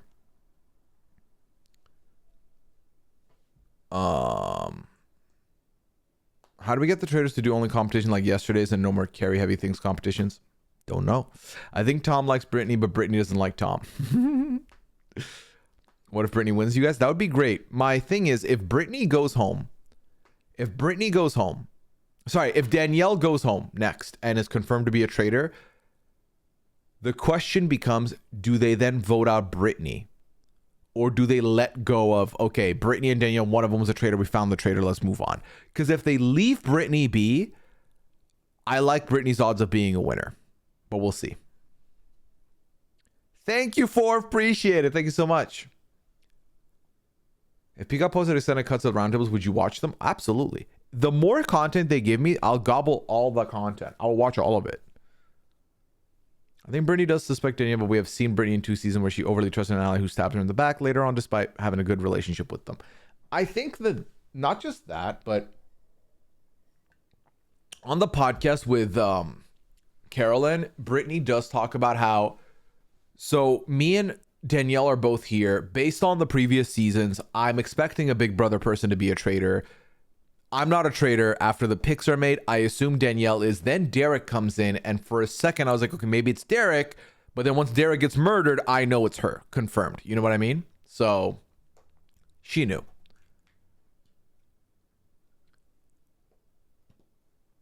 Has anyone checked out the random Zach Rance interview that came out like a week ago? He feels like a Wolf of Wall Street guy, but interesting to hear his perspective 10 years later. I saw a thread on Reddit about him recently, but I didn't click it. We didn't see it, but it happened during the con. Both Rob. Okay, there we go. Thank you. Honestly, thanks. YouTube Tom Sandoval, Trumpet, Vanderpump Rules. I have seen a clip of that. I have a bad feeling Danielle brings Carolyn down with her, just vibes based on postseason reactions and stuff. I really hope not. I feel like if you're about to go down with the ship, I really hope this isn't like a Danielle writes Carolyn's name down on the way out. Fingers crossed that's not the case. But I mean, it all comes down to who accuses whom, you know?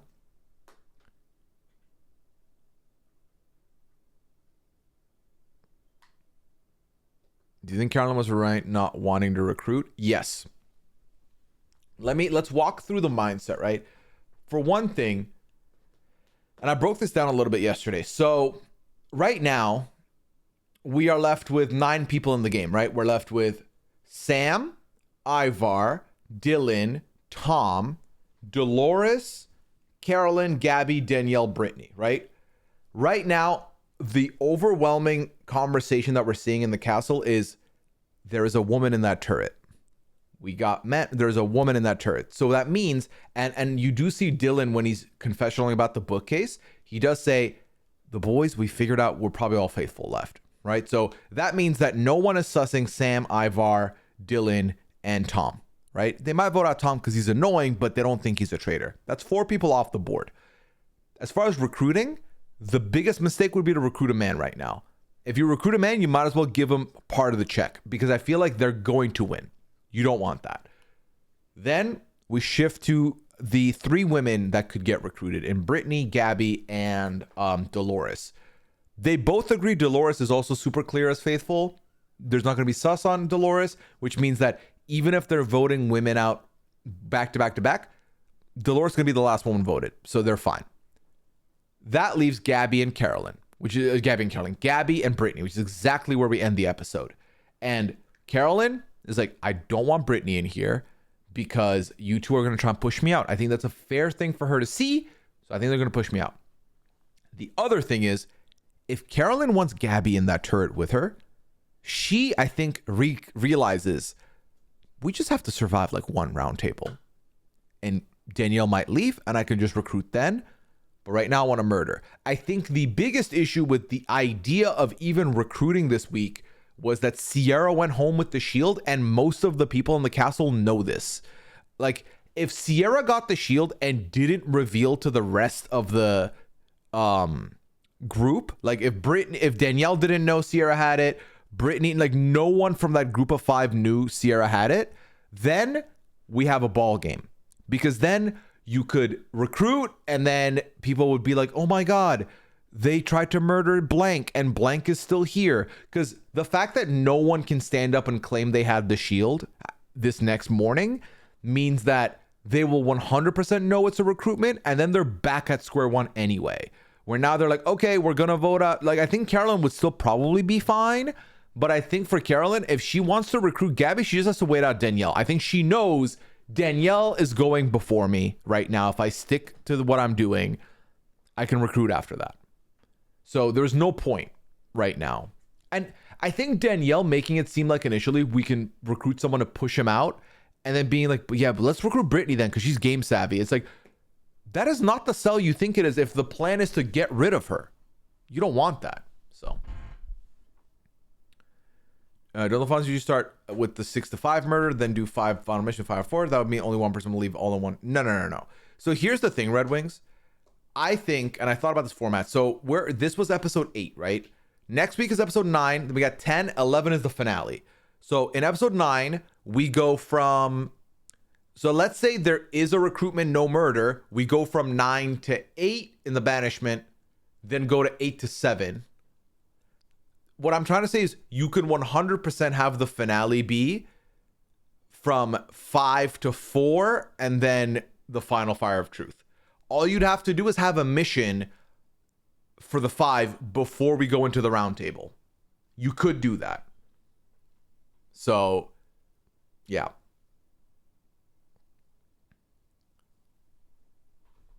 Like, that's possible. But if there is a recruitment either in this episode or next episode, then that means a murder doesn't happen. But I will say, if they choose to not recruit here, and then Danielle goes, and then Carolyn will probably be told, hey, you need to make a blackmail deal, which when they do that, they allow you to recruit and murder the same night, typically. So. Lupron, do you have anything else of value to say, or are you here to be a 14-year-old in the chat? Take your time on the answer, because cringe. Let's see. That's the worst last thing Danielle could do is to try and bust Carolyn again. It's pointless at this point. I think Danielle realizes it to a certain degree, because we see Danielle keep repeatedly saying, I want to split the money with Carolyn. I want to split the money with Carolyn. That is the true if you can't beat him, join him mentality. I think she knows she has no case against Carolyn right now. Good night, AZ. Take care. Thanks for hanging out tonight. I got the impression too from Carolyn that Brittany didn't end up getting recruited. What, like from the pod? Enough yapping. We all know Tom Sandoval has this in the bag. Admit it to yourselves, people. I don't know about that. I think he's giving potential faithful endgame. But I think the other thing to think about is, I think because the one thing I will say is, I think we have, if a murder happens tonight, at the beginning of episode 9, if a murder happens, we'll have one more murder than no more murders. So I think those 2 murders belong to 2 men. I think regardless of how you do the formula, there's only 2 murders left.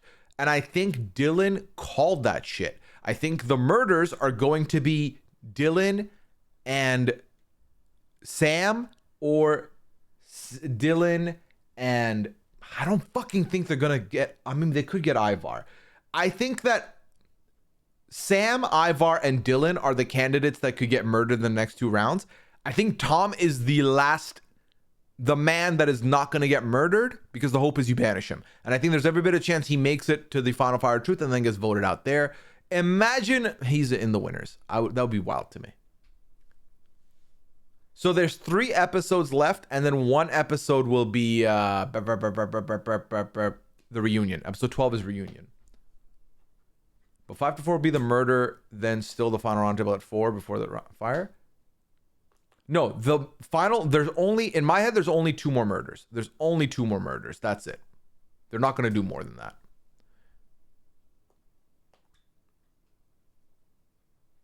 That's what I was saying. One of the next 2 episodes, one of the murders to the final starts with 6. Okay, so let's play out the scenarios, right? So right now we're at 9. Let's say there's a murder this next episode. We go down to 8, and then we go down to 7 to end episode 9. Then we start episode 10. We get a murder in. We're down to 6. Then then that's over. No more murders. That's the last one. Episode 10, we're down to 6. They banish someone at the end of the episode. We're down to 5 to start the finale. That's if we go double murder. But that would mean that a traitor doesn't go out in that time span. Because when they do, you know they're going to make them recruit one more, right? So, yeah. Unless, if they don't recruit here, then they recruit in the next round. They're like, okay, you can recruit, but you can't murder. So I don't know. Listen, they'll fiddle with the numbers to make sure they get what they need. But I'm not trying to do the math. It's all good. All I know is there's only 2 more murders left. That's how I'm looking at the math here. I've really enjoyed Dylan on the show. I agree. He's been fun. I think you're onto something with that. I was feeling like too much to keep the ground she's made with Danielle. I kept thinking very much this should matter all over again. I have to imagine they talk more than what we've seen on these pods, and like they're probably like fine. I mean, they all literally did like a press tour together recently. Is someone you were up, Sam, told you your exit interviews with early because of the screener? Do you ever get spoiled that way? I do not get spoiled with this. Thankfully. I unfortunately have been spoiled with some Traitors Canada stuff before. But that's more so because we were trying to organize those earlier. But no, because of the fact that we watched the screener, then I believe the emails get shot out for interviews. It has not happened to my knowledge. Or if it has, and like Sam has gotten spoiled, he's kept it from me, which I do appreciate. You're probably right, we're just being messy, and we love messy.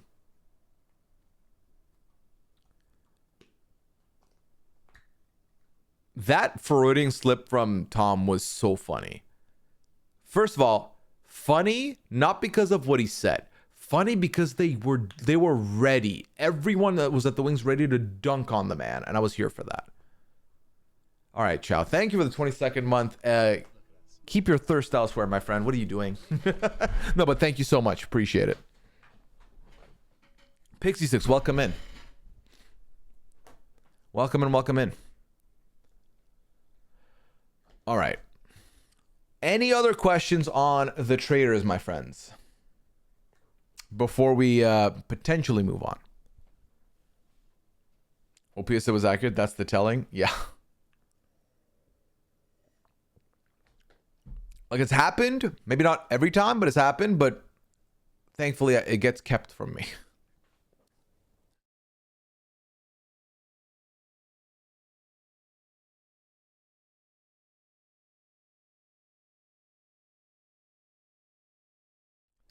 I'm a diehard Big Brother fan, and with the exception of Netta, our faves are not translating well on other shows, the channels especially. I think that...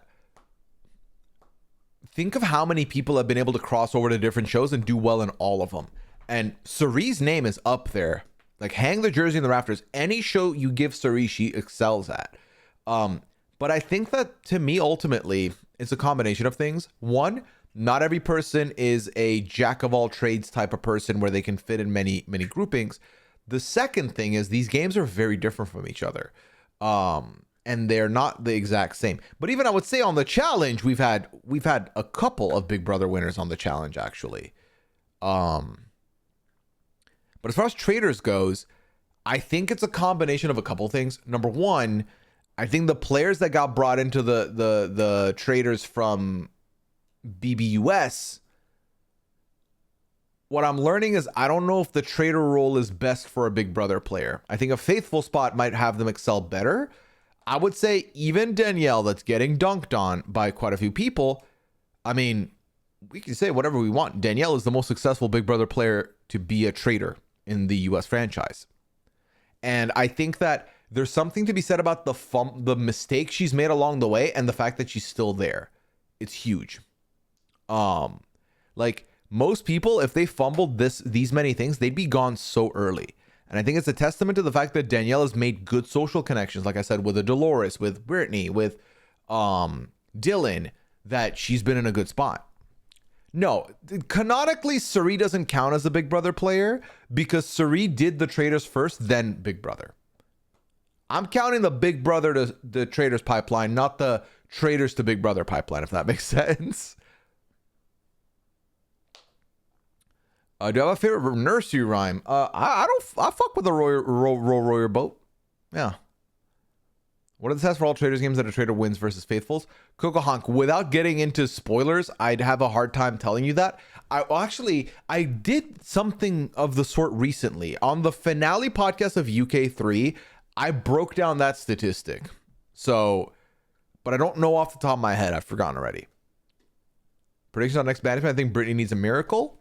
Taylor, a Big Brother player is leaving. It's just a matter of, is it going to be Brittany or Danielle? And then if it's Danielle first, it's a matter of, do they decide to leave Brittany alone? Because they're like, okay, well, we found the traitor there. Or are they going to think, oh my God, of course you're both traitors. That makes the world of sense. And then they take Brittany out next, which would be brutal to watch. Or Brittany goes first. I think a Big Brother player is cooked next episode, no matter how you look at it, unfortunately. I think Rachel and Brittany would have been better choices as traitors. I don't know if Rachel could have hidden it. I think Brittany could have.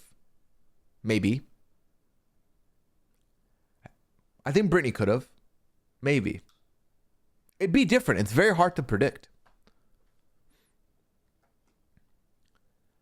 I think Big Brother players function better as faithfuls because at the end of the day, Big Brother is a show where you have nothing but time to make bonds and talk to people. And I think Big Brother players excel at doing that with downtime. They know what to do with that good downtime, you know? Now that you've seen the Sam's thought process, how would you see him doing as a traitor from the start, or if he were to be recruited? I think he would have excelled. I think he would have done a good job. The fact that he's not really been seen as a suspect for any given time, and he has garnered some trust and following in the castle, and by following, I use that loosely. I think Sam has a lot of potential, would have had a lot of potential as a traitor if he was given the cloak at the beginning. And quite frankly, I'm happy the show showed us that, because if we didn't get any of the content this episode and we've had the same Sam we've had the rest of the season, I'd be sitting there thinking, well, that's the story of Sam, nobody who did nothing. So I'm happy we get to see this part. I think the only big difference is that the pace of Big Brother game is just so slower than the other reality shows. We see that with Suri, who goes into Big Brother, a really good player, but clearly had a less optimal pace. I think the other thing is on Big Brother, you can plan ahead, right? You can plan ahead. You can think. You have so much time to think scenarios. You don't have that on Traitors. And I think you cannot play the game of Traitors super strategically. You just cannot. I think you can do something like what Netta schemed on, which was you can plan scenarios out of like, okay, if my cast is this way, I'll behave this way. I'll dress like this to look like this. And then I'll just make connections. I'll talk to people. Like, I'll just focus on that part of my game. I think that is the way to play this game. If you're going to go in it strategically, or if you're thinking about it in advance, you think about that stuff in advance. Could Danielle try to turn on Carolyn again? Based on what we've been seeing, Yusuf, I just don't get the vibe that that's where it's going. I feel like Danielle genuinely is looking to keep Carolyn. Now, I wonder what happens in this turret. Because, for example, if the turret, we open up to the next episode and it's Danielle being like, oh my God, please, Carolyn, please let me have Brittany. And Carolyn's like, I'm sorry, no. Danielle goes, okay, well then I guess I'll have to take you out to put Brittany in here then, huh? That's what needs to happen. Then it's like, fuck me, this is not going to go well for you. All that will do, I think, is push Danielle to the front of the line to get banished over Brittany. So I have a feeling that's not the way it's going to go, but we'll see. Danielle is one of my absolute faves ever on BB. However, she's just so uncomfortable to watch the crying, the fidgeting, bad acting makes me feel bad for her. Here's the thing. Crying, I'll give you. Bad acting, I'll give you. The fidgeting, I'm not fully sold that could just be her fidgeting. I'm a fidgeter. I've been playing with this the whole time so that I don't move in my chair. You know what I mean? So I don't know about the fidgeting part, but I understand that the overacting stuff, especially when we know it's acting, could be is like a bruh.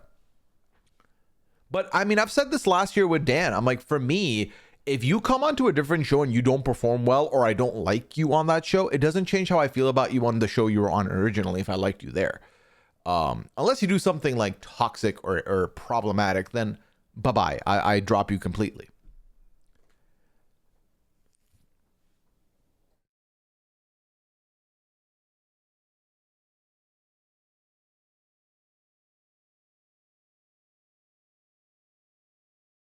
Surprised like Danielle, Dylan and Sam make me wish that the turret wasn't following the one Big Brother and one Survivor. That's what I've been saying. I think there's a lot of potential in this cast, in these casts. And I think that continuously putting a Big Brother person, a Survivor person, or two Big Brother or two Survivor, all you're doing is you're fucking over every other person you want to get on your show from these franchises later. They're always going to, like, if next season, I will be genuinely surprised next season if we get to episode 3 and we haven't lost two Big Brother people already, for example. You know what I mean? Brutal. So, we'll see.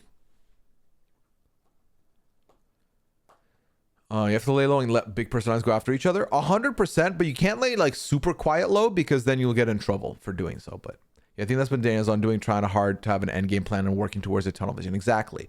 And like, this is the irony, right? 3 episodes ago, Danielle's vision to the end game was I boot Carolyn, I bring in a new traitor, we get out Rob. And now her vision is I want to go to the end with Carolyn. The problem with thinking that far ahead and trying to make moves like that is that if things go wrong or sideways, you can't go back to a different plan or pivot when you have to see the same person in the turret every night who now just doesn't believe you and thinks you want them out. Like, Danielle could be very genuine and like, I want to go to the end with Carolyn. Carolyn is never going to believe her now, and I can't blame her. I think a lot of Danielle's game would be different if she had just gelled with Carolyn from the start. 100%. 100%. They just did not click. And I think it didn't help that what happened was it was her, Bob, and Carolyn. Her and Bob got together and got along extremely well. Carolyn was kind of left aside. Then Boston Rob comes in and it's like, all right, well, Carolyn's here, whatever. Rob needs to go. We need to control the game. And then once Bob leaves, it's like, shit, okay, so Rob needs to go. Carolyn, I need to work with, maybe. And then, like, if Bob had left and Carolyn and Danielle locked it in right then and there, I genuinely think you could be looking at a traitor duo win at the end of the season. The fact that they didn't gel from that point on, there was no return. There was no return. Should Carolyn agree to recruit Brittany and then throw them both under the bus? No. And here's why I don't think so, Mana. It's because I think ultimately we saw Dylan talk about how he thinks there's potentially 2 women traitors, right? Because of the fact that the shield isn't in the game, so they can't play it off as, oh, so the traitors tried to shoot a person with a shield. They're safe. Haha. They know Sierra had the shield. So no one's going to fall for that. They're all going to know it was a recruitment. So now they're like, oh, so there's 3 people. And I think all that does for Carolyn is delay the inevitable.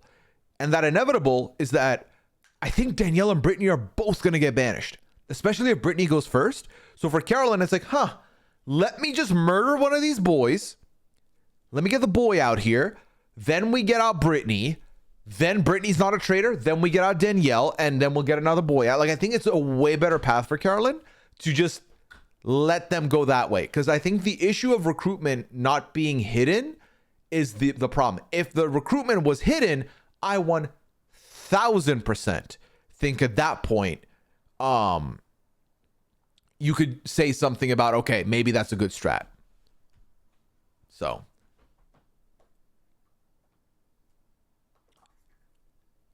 Hermbob felt a little Mean Girls-ish based on the edit.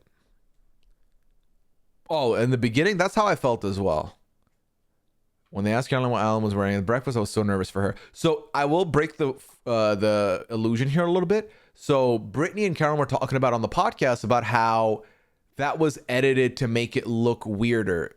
Brittany said it worked for Carolyn that everyone was talking over her so much that she got away with it. Like, it was not as stressful as they made it look, which makes sense. Carolyn been wanting Danielle's head since the coffin, in my opinion. I mean, I don't doubt that, Taylor. But I think if Danielle and Carolyn locked it in, because I think Rob was still ultimately the bigger bad there. I think they could have made something happen. But I think the early response wasn't helping. Polly, thank you for this Prime sub. Appreciate it. Welcome back for your 44th month. It was dumb that they even got an option to recruit. 3 of 9 is too much. I mean, the reality is, Red Wings, we've seen recruitments as late as Final 6 before, right? So, it's commonplace. The show always wants to at least have 2 traitors going into the end game. And I think it's like, could they have just kept 2? And then if 1 goes out, then you do the blackmail option? Yes. But I think part of them is also like, we've gone this far without having a recruitment. Let's give them the option at least. Which, by the way, giving them the option knowing full well that they're probably not going to come to an agreement. I think it's like when you know that there's a deal that could cause some drama, why not put it out there? If it wasn't for murder in plain sight, it would have been recruitment at 10. Yes, I think so. I think so. That is the thing with having 4 traitors, is that probably. I feel like they should recruit here. I really don't agree. Right now, I don't agree. I think we're in such a specific situation that they shouldn't. Again, if the shield was in play, I agree 100%. You can, like, for example, let's say Tom Sandoval found the shield, right? And he's still in the castle. We go into the next morning and everyone comes in the breakfast like, oh my God. And then it's like, oh my God, everyone's here. No one died. Tom's like, oh my God, they tried to kill me. They tried to kill me and they couldn't do it. Now, granted, some people might be like, oh, they recruited, right? That might be a thing. But then less people would have assumed a recruitment because a traitor didn't go out here. So even that little bit of doubt is enough for them to like fuck the numbers up. The problem is Sierra left. They all know Sierra has the shield. Had the shield. So then it's like, oh, no one died? Okay, and Sierra had the shield? Yeah, they recruited. And now that doesn't change the numbers game for them. The assumption wouldn't be that a man got recruited because they're looking at women. So they're still going to follow the old theory, which was, let's look at Brittany again. They vote Brittany. Brittany's been recruited. She dies, traitor. Okay, if Brittany was the traitor that got recruited, who recruited her? Danielle, banished. Or they kill Danielle. They're like, oh, Danielle is it? Okay, same logic, Brittany. I think those two still go in that spot no matter what. So for Carolyn, I think it makes sense to not delay those banishments that are guaranteed to happen anyway and just murder. You know what I mean? If the shield wasn't played, different story. But I think here is not great. Guess for finale, I think Carolyn with Dylan and or Gabby, and Carolyn takes the win. Thoughts? Carolyn, Gabby, I agree with. I don't know about Dylan. But I think Carolyn and Gabby penciled that in. If anything, there's a world where Carolyn and Gabby are there as traitors. That would be fun. Dylan, I'm not sure. Because I still maintain, especially if Dylan comes for, let's say Dylan brings up Danielle's name at the round table, Brittany goes and is revealed to be faithful. I think there's a world Danielle kills Dylan has Dylan killed that night. I don't know. We'll see. But I think the problem is that I think that ultimately we've been shown time and time again, Danielle trusts Dylan, Carolyn trusts Dylan. So are they going to really kill him? And I think that could be a mistake, but we'll see.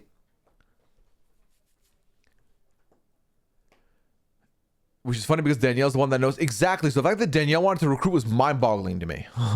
I think there's a world where the fact that it's an unambiguous recruitment helps spread new sus, but there's just no great candidate to me. And only Danielle really needs that distraction in the first place. Yes.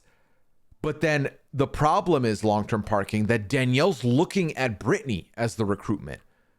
I feel like there's really no good option because really of the women that they're looking at recruiting, it's Brittany, it's Gabby, and it's Dolores. Dolores cleared faithful. We're not looking at her. The other two remainder that remains are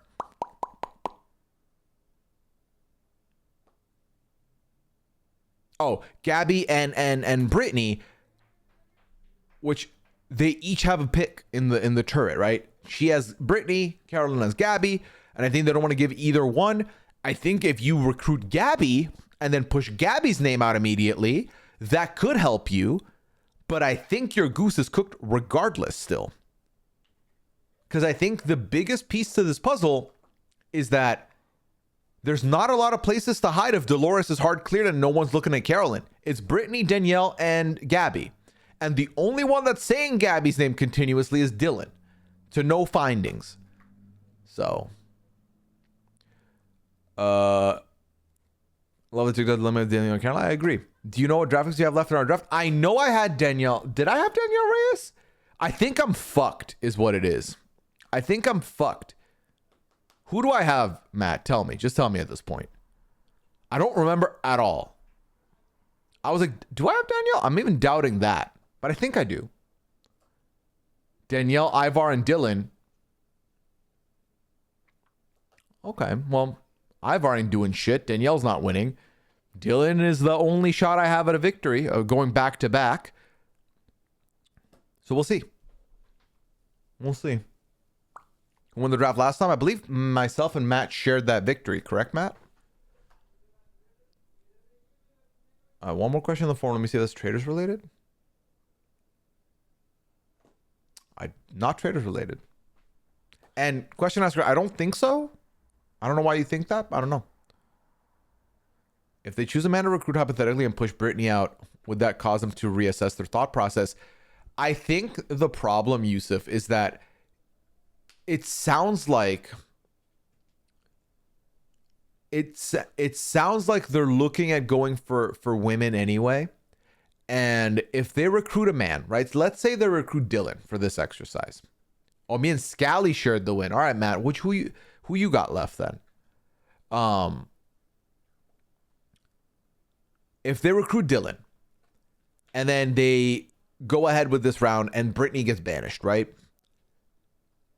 They're still looking at a woman potentially, but then they get to Murder Town, right? Murder Town, USA. They're like, okay, we are going to kill one of the men, because if they kill a woman, and that woman has to be then at that point one Gabby or Dolores.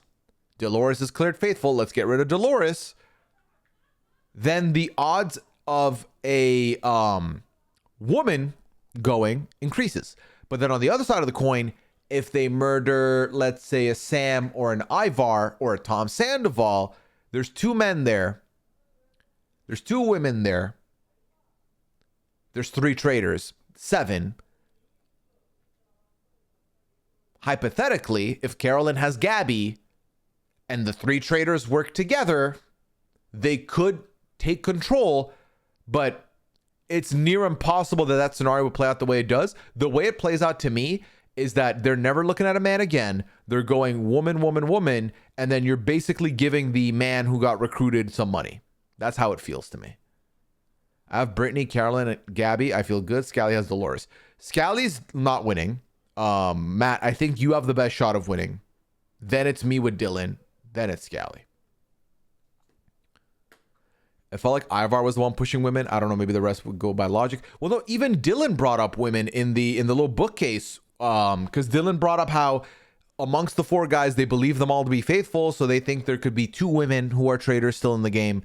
So he also is thinking a woman. I think Sam, like all the men think it's women. And I think that also of the women, who's Gabby looking at? Gabby, what else, Sierra?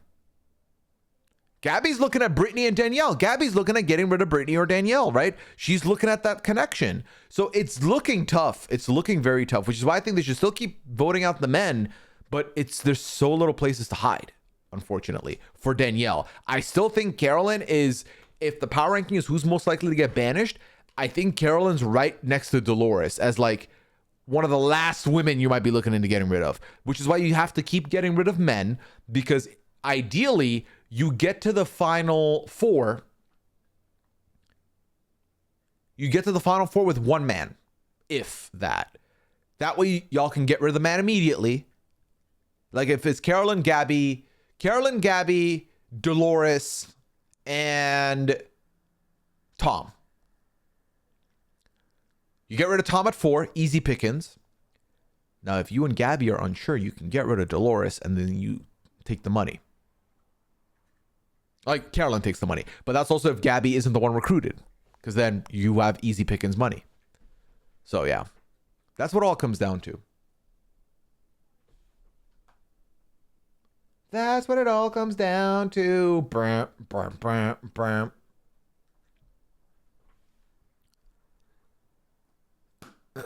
Okay. So on Rupsy and Survivor 5 or Traitors 4 or both. Survivor 5, 50. All right, chat. That was a lot of Traitors talk. Do we think Carolyn makes Farrah 50? I mean, after this reaction that she's gotten from the public, I think you'd be foolish to not consider having her, like, getting her back. To me, she was always a lock on the cast. So we'll see. All right, chat. Any last questions on Traitors before we leave it?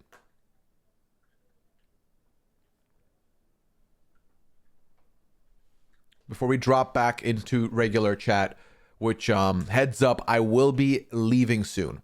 Dylan for recruit? Nah, I don't think Dylan should be the recruit. If, let's say, Danielle leaves next episode and they don't recruit this start of this episode and Danielle leaves, recruit Gabby. 100% recruit Gabby. I think the other side of the coin is Danielle leaves, recruit Brittany. Brittany will immediately probably get banished. That's good for you. You're fine. But yeah. Kind of like the one new airplane my mom remembers, which makes her lock for 50. That's what I'm saying, long-term parking. Just as long as they recruit a woman, it's fine, I think. Yeah. I think that's the best call you can have. So I better have folks that you have about Traitors with. No one in my offline life is watching the show. Damn, Airflu. Well, happy you have an online community here backing you to talk about it. All right, chat. Spoiler time is over. If you can help me, drop some less than twos in the chat to push it up so that anyone who may have been watching this muted can come back. Please and thank you. Drop your less than twos in the chat one time. I'm going to drop a couple more myself. All right. Just a heads up, I will not be here next week for the pad. There will be no pad next week. I'm going to be out of town.